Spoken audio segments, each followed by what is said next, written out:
I don't like this idea that, oh, if you hear voices, then you're just crazy and have to be separated from the rest of society and forcibly put on medication and all this other crap that they teach us. I think it's very dehumanizing, and I think there's many different reasons someone might hear voices aside from just like schizophrenia. And even if someone is schizophrenic, I feel like they deserve more dignity, respect, and humanity than just being cast off and separated from people for being different. And I've known people that I've had friends in the past who were schizophrenic, and I have a very close family member who is schizoaffective, and I grew up being falsely labeled schizoaffective for years, and I really don't think I am, because if I actually was, I feel like the medicine should have helped me, that they forcibly put me on for years, but the medicine did not help me. It actively harmed me, and it actively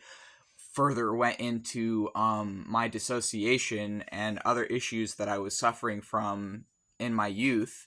But yeah, I'm not going to deny I do hear voices. I absolutely hear voices, but my voices aren't distressing in any way. My voices that I hear are my DID headmates, and when it's not my DID headmates, it's spirits. And when it's spirits, it's the gods I work with. And when it's the gods I work with or different like spirits, they're usually just talking to me, like just having conversations. Like some people call that clairaudient, I guess. But yeah, I was forcibly put on medication for a very long time against my will because I didn't have any say in the matter, and it didn't help. And honestly, it didn't just take away the voices; it took away myself. It took away any sense of autonomy I had. I was just gray and numb to everything, and I didn't feel anything.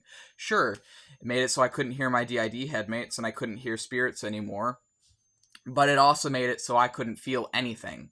I didn't have a sense of self anymore at all.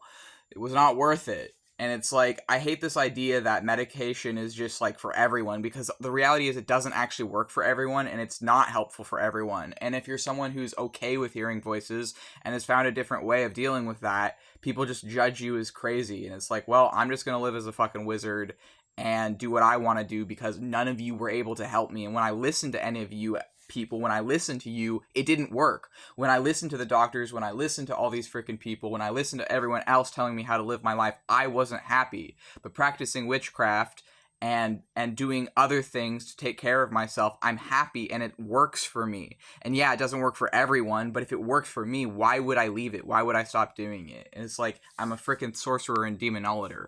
I talk to demons, yes, but they're not distressing for me. They're literally like people to me. And I also have DID. I've been diagnosed with DID, and there is an overlap between my DID and this, but I really don't feel like it's anyone else's job to dictate my life just because I hear voices.